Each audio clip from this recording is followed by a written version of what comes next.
প্রিয় শিক্ষার্থীবৃন্দ, MR academy স্কুলের গণিত ক্লাসে স্বাগত। আজকে আমি সপ্তম শ্রেণীর নতুন যে সুন্দর গণিত বইটি 2025 সালে দিয়েছে সেই গণিত বই থেকে অনুশীলনী 2.3-এর কিছু মৌলিক বিষয় এবং সেখান থেকে উদাহরণ 20, 21 এবং 22 নম্বর যে উদাহরণ রয়েছে সেগুলো বুঝিয়ে দেব। তো চলো আজকের ভিডিওটা শুরু করি। তো দেখো, প্রথমেই যে বিষয়টি নিয়ে কথা বলবো সেটা হচ্ছে কি 2.4-এর গতি বিষয়ক সমস্যা। তো গতি বিষয়ক কি কি সমস্যা আছে এবং গতি বিষয়ে কি কি তথ্য রয়েছে এগুলো আমরা প্রথমে জানব। যেহেতু এই অঙ্কগুলো করতে গেলে অর্থাৎ 2.3-এর অঙ্কগুলো করতে গেলে এগুলো জানতেই হবে, মাস্ট বি। তাই হচ্ছে আমরা প্রথমে এই বেসিক বা এই মৌলিক যে বিষয়গুলো এগুলো সম্পর্কে ধারণা নেব। তো দেখো, এখানে বলেছে কি স্থির পানি ও স্রোতস্বিনী নদীতে নৌকার বেগ এক হবে না। তোমরা হয়তো অনেকে এই লাইনটা পড়ে এই শব্দটার অর্থ খুঁজতে খুঁজতে হয়তো হয়রান হয়ে গেছো, কিন্তু খুঁজে পাও নাই। তো দেখো, বলেছে এখানে কি স্থির পানি ও স্রোতস্বিনী নদী। স্রোতস্বিনী মানে যে নদীতে স্রোত আছে। তাহলে কি বললাম যেন? স্রোতস্বিনী মানে হলো যে নদীতে স্রোত আছে। তাহলে কি বলেছে?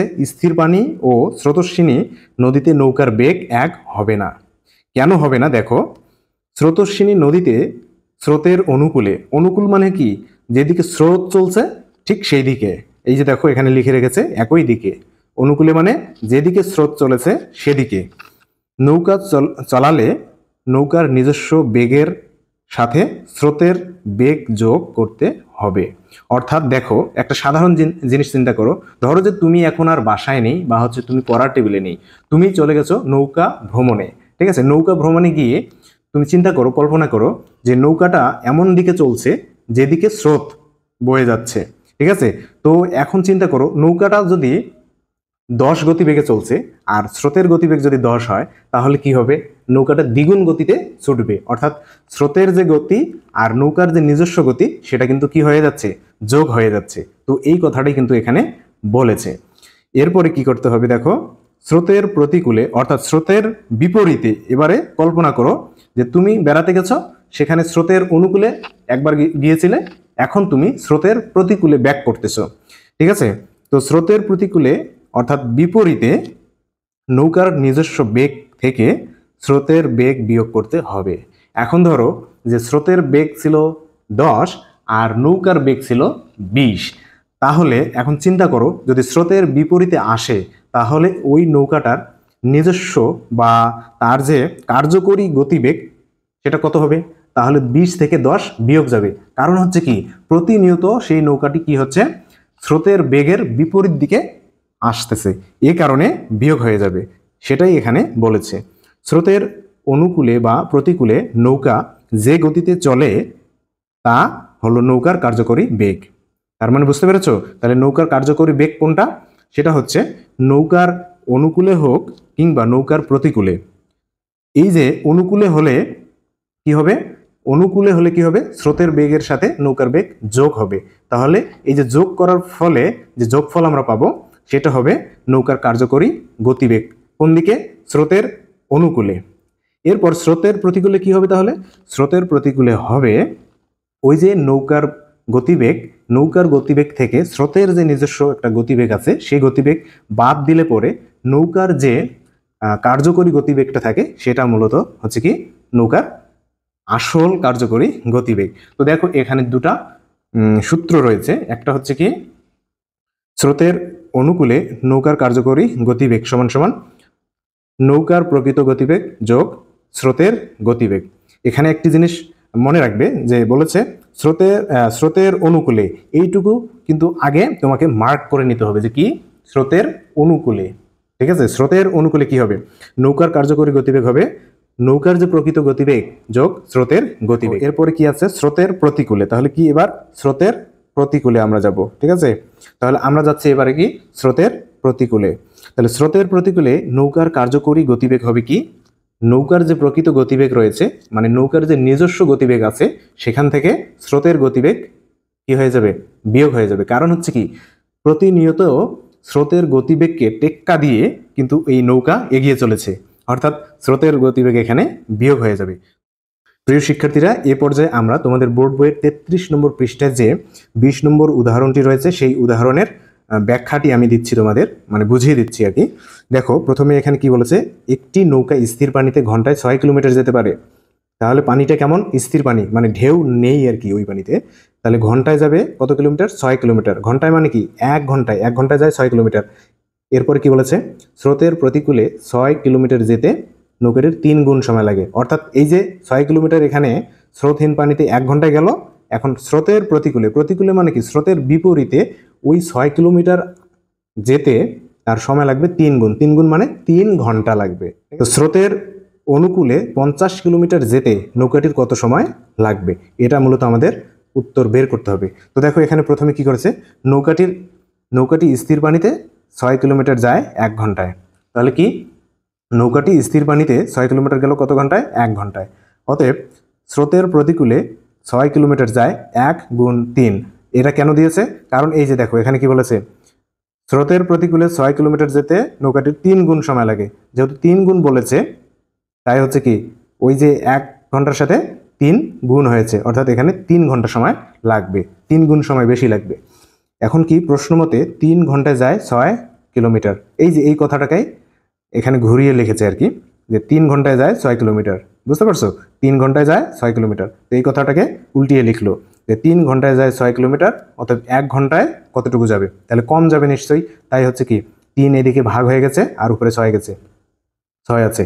এরপর কি কাটাকাটি করলে 2 কিলোমিটার। অর্থাৎ স্রোতের প্রতিকূলে 1 ঘন্টায় যাবে 2 কিলোমিটার। ঠিক আছে, 1 ঘন্টা যাবে কত? 2 কিলোমিটার। এরপরে কি বলেছে, স্রোতের প্রতিকূলে বিপরীত দিকে আর কি, স্রোতের প্রতিকূল মানে বিপরীত দিকে নৌকার কার্যকরী বেগ সমান সমান ওই যে সূত্রটা আমরা পড়লাম এতক্ষণ, সেই সূত্রটার প্রয়োগ হয়েছে। অর্থাৎ এখানে প্রতিকূলের সূত্রটি বসানো হয়েছে, 2 নম্বর সূত্রটি। দেখো সূত্রটি আরেকবার। অর্থাৎ এখানে এই যে 2 নম্বর সূত্রটি আছে, স্রোতের প্রতিকূলের সূত্র, এই সূত্রটি মূলত এখানে বসানো হয়েছে। তো দেখো, এখন কি করতে হবে? দেখো, এখন অতএব স্রোতের বেগ, অর্থাৎ এই যে স্রোতের বেগ আমরা এই দিকে নিয়ে আসলাম, সমান চিহ্নের বিপরীত পার্শ্বে নিয়ে আসলাম। এখানে যেহেতু মাইনাস আছে, তাই সমান চিহ্নের বিপরীত পার্শ্বে আসলে কি হবে? যোগ হয়ে যাবে। তাই হলো কি, স্রোতের বেগ সমান, এদিকে নৌকার প্রকৃত বেগ আছে, আর এই যে এখানে কি, নৌকার কার্যকরী বেগ এদিকে গিয়ে সমান চিহ্নের বিপরীত পার্শ্বে এসে বিয়োগ হয়ে যাবে, কারণ এদিকে আছে কি, যোগ অবস্থায়। তো এখন কি করতে হবে? মানটা বসিয়ে দিতে হবে। কিসের মান? এই যে দেখো, নৌকার প্রকৃত গতিবেগ। তাহলে নৌকার প্রকৃত গতিবেগ কত? 6 কিলোমিটার। এই যে 6 কিলোমিটার। ঠিক আছে, এখন কি বলেছে, নৌকার কার্যকরী বেগ। আর নৌকার কার্যকরী বেগ কত?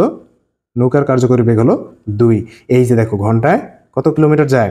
2 কিলোমিটার যায়। ঠিক আছে, এখন এখানে কি বলেছে, স্রোতের প্রতিকূলে নৌকার, অর্থাৎ একই দিকে আর কি, নৌকার কার্যকরী বেগ হবে কি, এখন মানে প্রথমে আমরা প্রতিকূলের সূত্রটা বসালাম, এখন হচ্ছে কি, অনুকূলের সূত্রটা বসিয়েছি। এই যে দেখো, এখানে কি আছে? অনুকূলের সূত্র, তাই না? তাহলে এখন আমরা অনুকূলের সূত্রটা বসালাম। এখানে কি বলেছে, অনুকূলের সূত্রটা কি? নৌকার কার্যকরী বেগ সমান সমান নৌকার প্রকৃত বেগ যোগ স্রোতের বেগ। এখন দেখো, এই যে 6, সেটা হচ্ছে কি, নৌকার প্রকৃত গতিবেগ। এই যে নৌকার প্রকৃত গতিবেগ কত? ঘন্টায় যায় কত? স্থির পানিতে যেহেতু, তাহলে এটাই তার প্রকৃত গতিবেগ। 6 কিলোমিটার যায় 1 ঘন্টায়। ঠিক আছে, তাহলে এই যে 6 যোগ হচ্ছে কি, এই যে প্রতিকূলে কতটুকু যায়? প্রতিকূলে যায় 4 কিলোমিটার, তাই না? তো স্রোতের প্রতিকূলের সূত্রটি প্রথমে আমরা বসিয়ে নিয়েছিলাম, এখন আমরা স্রোতের অনুকূলের সূত্রটি বসিয়ে নিয়েছি। দেখো, এখানে বলেছে কি, কারণ হলো কি, আমরা স্রোতের অনুকূলের সূত্রটি এ কারণেই বসালাম, কারণ হচ্ছে আমাদের অঙ্কে বলেছে স্রোতের অনুকূলে 50 কিলোমিটার যেতে নৌকাটির কত সময় লাগবে। তো দেখো, স্রোতের অনুকূলে নৌকার কার্যকরী বেগ সমান নৌকার প্রকৃত বেগ যোগ স্রোতের বেগ, এই সূত্রটা তোমরা মুখস্থ রাখবে। তো এখানে নৌকার প্রকৃত গতিবেগ ছিল আমাদের 6, কত? 6। আর স্রোতের গতিবেগ আমরা এই যে এখানে বের করলাম কত? 4। তাহলে 6 যোগ 4 সমান সমান 10 কিলোমিটার প্রতি ঘন্টায়। অর্থাৎ নৌকাটি স্রোতের অনুকূলে বা স্রোতের দিকে ঘন্টায় যাবে হচ্ছে 10 কিলোমিটার। এখন কি লিখবো? স্রোতের অনুকূলে 10 কিলোমিটার যায় 1 ঘন্টায়। অতএব স্রোতের অনুকূলে 1 কিলোমিটার যাবে, 1 কিলোমিটার যেতে তার কম সময় লাগবে, তাই 10 এদিকে গিয়ে ভাগ হয়ে গেছে।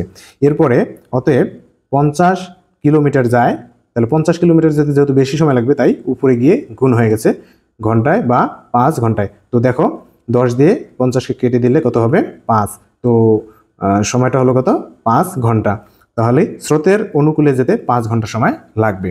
এখন দেখো, তাহলে উত্তর কিন্তু এটাই হবে যে স্রোতের অনুকূলে যেতে 5 ঘন্টা সময় লাগবে। প্রিয় শিক্ষার্থীরা, এখন আমরা 21 নম্বর উদাহরণের সমাধান করব। দেখো 21 নম্বর অঙ্কটিতে কি বলেছে? একটি চৌবাচ্চায় 3টি নল আছে। প্রথম ও দ্বিতীয় নল দ্বারা যথাক্রমে 30 মিনিট ও 20 মিনিটে চৌবাচ্চাটি পূর্ণ হয়। তৃতীয় নল দ্বারা পূর্ণ চৌবাচ্চাটি 60 মিনিটে খালি হয়। তাহলে এখানে এটা মূলত সৃজনশীল প্রশ্ন। তো এখানে কি বলেছে দেখো, ক নম্বর সৃজনশীলের উত্তর, মানে প্রশ্নটা হলো তৃতীয় নল দ্বারা 1 মিনিটে চৌবাচ্চাটির কত অংশ খালি হয়। তাহলে তৃতীয় নল দ্বারা 1 মিনিটে চৌবাচ্চাটি কত খালি হবে এটা বের করতে হবে। খ নম্বরে আছে কি, 3টি নল একসঙ্গে খুলে দিলে চৌবাচ্চাটি কত মিনিটে পূর্ণ হবে। আর গ নম্বরে আছে কি, প্রথম নল কখন বন্ধ করলে প্রথম ও দ্বিতীয় নল দ্বারা চৌবাচ্চাটি 18 মিনিটে পূর্ণ হবে। তো অঙ্কটা কিন্তু অনেক জটিল একটা অঙ্ক, তোমরা একটু মনোযোগ দিয়ে শুনবে। তো দেখো, প্রথমে আমরা এখানে দেখব যে একটি চৌবাচ্চা, চৌবাচ্চা মানে কি বলতো? চৌবাচ্চা মানে হচ্ছে পানির ট্যাঙ্ক জাতীয় কিছু একটা আর কি, মানে পানির ট্যাঙ্কই আর কি। তাহলে পানির ট্যাঙ্ক, তাহলে 3টি নল আছে, তাই না? তো দেখো এখানে 1 নম্বর অঙ্কটিতে কি বলেছে? তৃতীয় নল দ্বারা 1 মিনিটে চৌবাচ্চাটি কত অংশ খালি হয়, মানে কত অংশ খালি হবে এটা বের করতে হবে। তো দেখো এখানে কি বলেছে, তৃতীয় নল দ্বারা 60 মিনিটে খালি হয় একটি চৌবাচ্চা। তো এটা কোথায় পেলো? দেখো এই যে তৃতীয় নল দ্বারা পূর্ণ চৌবাচ্চাটি 60 মিনিটে খালি হয়, ঠিক আছে? তো এই কথাটাকে কিন্তু এখানে লিখেছে যে তৃতীয় নল দ্বারা 60 মিনিটে খালি হয় একটি চৌবাচ্চা, মানে কথাটা এদিকে ছিল, মানে উল্টা দিক দিয়ে লিখছে আর কি, পেঁচায় লিখছে। তো দেখো কি, তৃতীয় নল দ্বারা 60 মিনিটে খালি হয় একটি চৌবাচ্চা, অতএব তৃতীয় নল দ্বারা 1 মিনিটে খালি হয় কত? তাহলে 1 মিনিটে খালি হবে কম। কম খালি হলে কি হবে? এই 60 হচ্ছে নিচে গিয়ে ভাগ হয়ে যাবে। এরপরে তাহলে দেখো, এটা কিন্তু আমাদের উত্তর বের হয়ে গেল 1 নম্বর প্রশ্নের।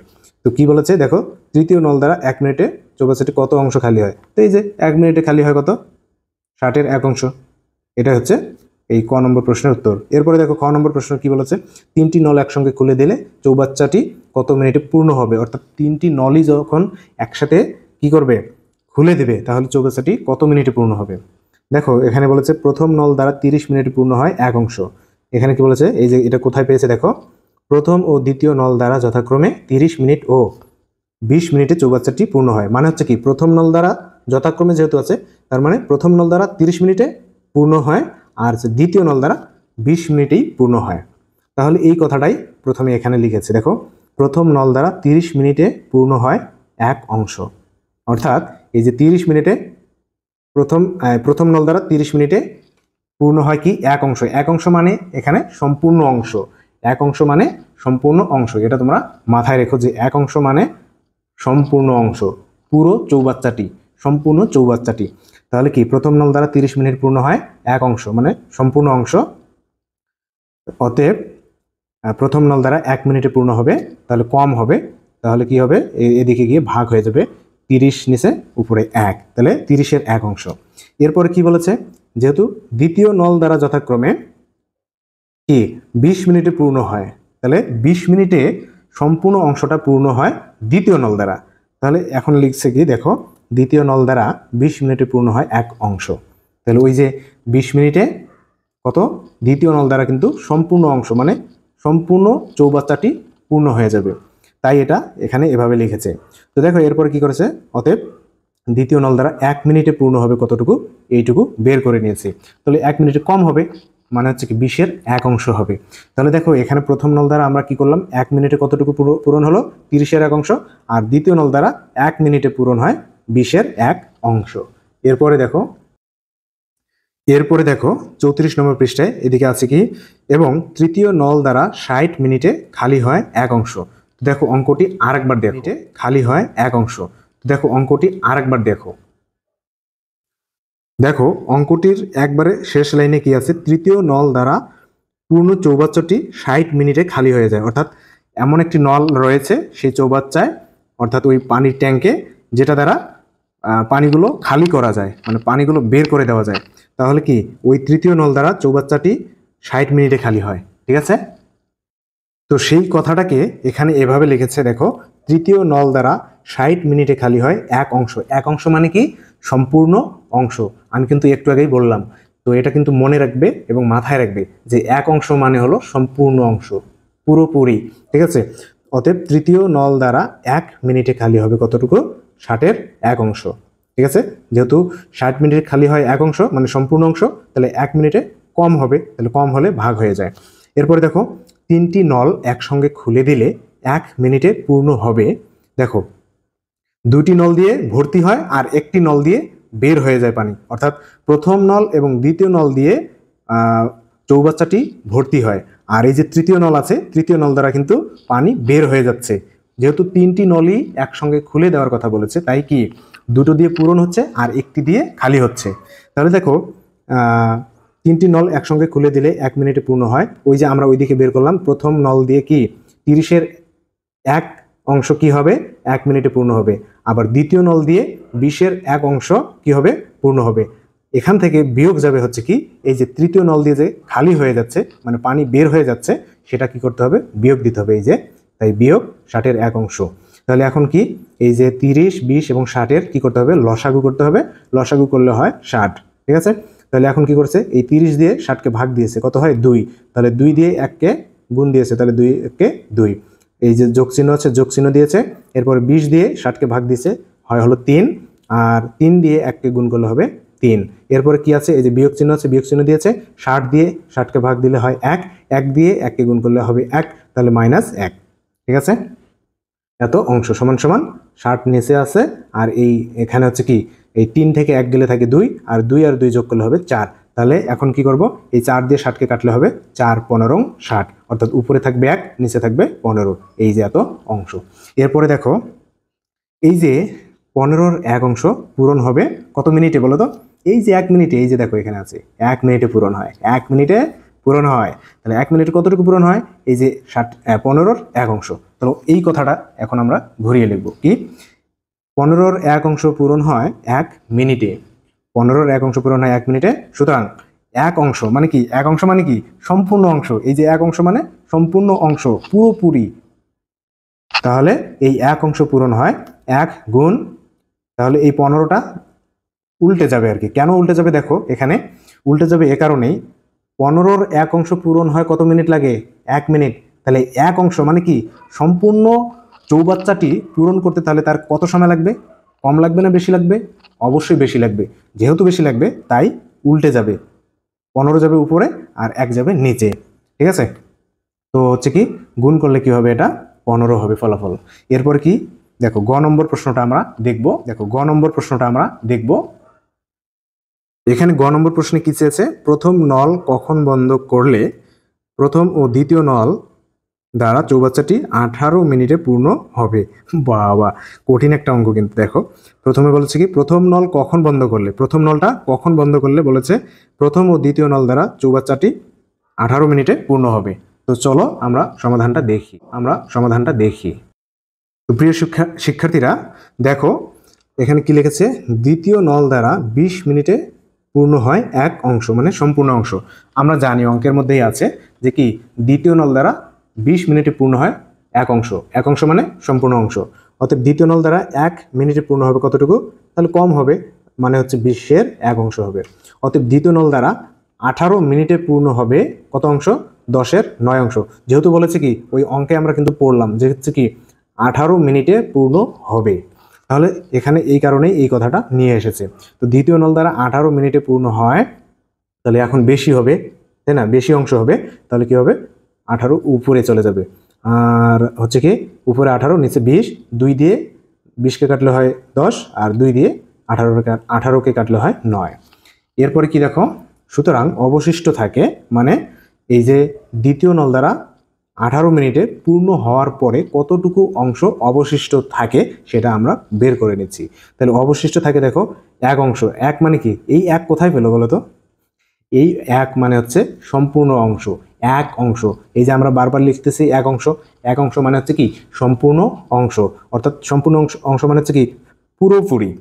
তাহলে সম্পূর্ণ অংশ মানে 1 অংশ থেকে বিয়োগ এই যে এখানে বের করলাম 10-এর 9 অংশ, তাহলে 1 অংশ থেকে বাদ দিলাম 10-এর 9 অংশ সমান সমান কি করব এখন এটা হচ্ছে লসাগু করতে হবে, নিচে 10 আর হচ্ছে কি এখানে যেহেতু 1 আছে 1 দিয়ে 10কে ভাগ দিলে 10 হয়, আর হচ্ছে 1-এর সাথে গুণ করলে কত হবে 10 হবে, 10 - 9 সমান সমান 10-এর কত 10-এর 1 অংশ এখানে কাটাকাটি করবে। এরপরে দেখো কি আছে, প্রথম নল দ্বারা 1 মিনিটে পূর্ণ হয়, ওই যে আমরা বের করছিলাম আগে, কোথায় বের করেছিলাম দেখো তো মনে আছে কি, হ্যাঁ ওই যে বের করেছিলাম যে প্রথম নল দ্বারা 1 মিনিটে পূর্ণ হয় 30-এর 1 অংশ, তাই না? এখন কি করবে দেখো 30-এর 1 অংশ পূর্ণ হতে সময় লাগে 1 মিনিট, অর্থাৎ প্রথম নল দ্বারা, এখানে কিন্তু এটা উল্লেখ করেনি, উল্লেখ করা উচিত ছিল, তাহলে কি এই যে দেখো এখানে উল্লেখ করেছে, তো প্রথম নল দ্বারা 30-এর 1 অংশ পূরণ হতে সময় লাগে 1 মিনিট, অতএব 1 অংশ পূরণ হতে সময় লাগবে কত, বেশি না কম লাগবে? অবশ্যই বেশি সময় লাগবে, কারণ 30-এর 1 অংশ কোথায় আর সম্পূর্ণ অংশ কোথায়, তাহলে সম্পূর্ণ অংশ পূরণ হতে সময় বেশি লাগবে, সময় বেশি লাগলে এই ভগ্নাংশ উল্টে যায়, অর্থাৎ 30 যাবে উপরে, এই যে দেখো। এরপরে কি 10-এর 1 অংশ, কেন এই 10-এর 1 অংশ, এই যে দেখো অবশিষ্ট থাকে, মানে এই যে দ্বিতীয় নল দ্বারা পূরণ করার পরে যতটুকু অবশিষ্ট থাকবে সেইটুকু দিয়ে কিন্তু প্রথম নল দ্বারা পূরণ করতে হবে, তাই না?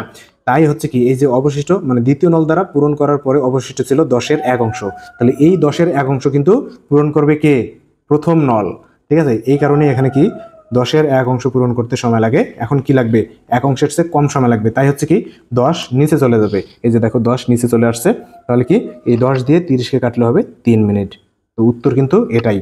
সুতরাং প্রথম নলটি 3 মিনিট পর বন্ধ করলে প্রথম ও দ্বিতীয় নল দ্বারা চৌবাচ্চাটি 18 মিনিটে পূর্ণ হবে, এটাই কিন্তু উত্তর। কত সহজ অঙ্ক তাই না? মাথা দিয়ে কি ঘাম ছুটে গেছে? কোনো চিন্তা নাই। এরপরে চলে যাব আমরা 22 নম্বর অঙ্কের সমাধানে। প্রিয় শিক্ষার্থীরা, এখন আমরা উদাহরণ নম্বর 22 এটির সমাধানটা আমরা বুঝে নেব। তো দেখো 60 মিটার দীর্ঘ একটি ট্রেনের গতিবেগ ঘন্টায় 48 কিলোমিটার, ঠিক আছে? অর্থাৎ 60 মিটার দীর্ঘ একটি ট্রেন, তার গতিবেগ ঘন্টায়, ঘন্টায় মানে কি 1 ঘন্টায়, 1 ঘন্টা সে যায় 48 কিলোমিটার। রেল লাইনের পাশের একটি খুঁটিকে অতিক্রম করতে ট্রেনটির কত সময় লাগবে? তো রেল লাইনের পাশে একটা খুঁটি ছিল, সেই খুঁটিটিকে অতিক্রম করতে তার কত সময় লাগবে, তার মানে কি ট্রেনের যে দৈর্ঘ্যটা রয়েছে সেই পরিমাণ দৈর্ঘ্য অতিক্রম করলেই মূলত খুঁটিকে কি করতে পারবে, অতিক্রম করতে পারবে। তো এখানে লিখেছে কি খুঁটিটি অতিক্রম করতে ট্রেনটিকে নিজের দৈর্ঘ্যের সমান দূরত্ব অতিক্রম করতে হবে। তো দেখো ট্রেনটি যদি 60 মিটার অতিক্রম করে তাহলেই কিন্তু কি সেই খুঁটিকে অতিক্রম করতে পারবে। তো দেখো এখানে কি বলেছে 48 কিলোমিটার সমান সমান, মানে এই যে 48 কিলোমিটার আছে, কিলোমিটারকে আমরা কি করব মিটারে রূপান্তর করব। যেহেতু এখানে কি ট্রেনের দৈর্ঘ্য কত 60 মিটার, তাই আমরা এই কিলোমিটারকে মিটারে রূপান্তর করব। তো দেখো এখানে কি করেছে 48 কিলোমিটার সমান সমান 48 গুণ 1000 মিটার সমান সমান 48,000 মিটার, অর্থাৎ এই যে কিলোমিটারের সাথে 1000 যখন 1000 মিটার গুণ করলে কি হবে, সম্পূর্ণটাই মিটার হয়ে যাবে। তাহলে এখানে কিন্তু আর 48 কিলোমিটার নাই, যেহেতু 1000 গুণ হয়ে গেছে তাই এটা হয়ে গেল কি মিটার। তো এটা মনে রাখবে তোমরা, 1000 গুণ করলেই অর্থাৎ কিলোমিটারের সাথে 1000 গুণ করলে সেটা মিটার হয়ে যায়। এরপর কি ট্রেনটি 48,000 মিটার অতিক্রম করে 1 ঘন্টায়, এই যে এইটুকু আছে যে ঘন্টায় যায় 48 কিলোমিটার, 48 কিলোমিটার মানে হচ্ছে কি 48,000 মিটার, তাহলে 48,000 মিটার অতিক্রম করে 1 ঘন্টায়, অতএব 1 মিটার অতিক্রম করতে তার সময় লাগবে কি কম, তাহলে 48,000 গেল নিচে। এরপরে কি দেখো ঘন্টা বা সমান সমান এই যে 60 আবার গুণ 60, এটা কোথায় পেলো দেখো, এই যে ঘন্টাকে সেকেন্ডে রূপান্তর করেছে। তো ঘন্টায় আমরা জানি কি 1 ঘন্টা সমান সমান 60 মিনিট, আর 60 মিনিট সমান সমান 60 গুণ 60 সেকেন্ড। আমরা জানি কি 1 মিনিট সমান 60 সেকেন্ড, তাই না? তাই হচ্ছে কি প্রথমে মিনিট করছে তারপরে সেকেন্ডে রূপান্তর করেছে, তাহলে 60 গুণ 60। অতএব এখানে দেখো কি বলেছে 60 মিটার দীর্ঘ একটি ট্রেন, যেহেতু 60 মিটার দীর্ঘ ট্রেন অর্থাৎ 60 মিটারই তাকে অতিক্রম করতে হবে, তাই কি 60 মিটার অতিক্রম করতে সময় লাগে, তাহলে 60 কি উপরে চলে গেল, যেহেতু বেশি টাইম লাগবে। তাহলে এখন কি উপরে নিচে কাটাকাটি করলে থাকবে 9/2। তো এটাকে হচ্ছে ভাগ দিয়েছে, ভাগ দিলে হবে কি 4/2 তো ট্রেনটি 4/2 সেকেন্ডে খুঁটিটি অতিক্রম করবে। তো এটাই হচ্ছে কি উত্তর। এর পরবর্তীতে আমরা অনুশীলনী 2.3 অঙ্কগুলো করব। তো সে পর্যন্ত সকলে ভালো থাকো। ভিডিওটি ভালো লাগলে লাইক, কমেন্ট এবং শেয়ার করবে। চ্যানেলটি যদি সাবস্ক্রাইব করে না থাকো তাহলে চ্যানেলটি সাবস্ক্রাইব করে পাশেই থাকো।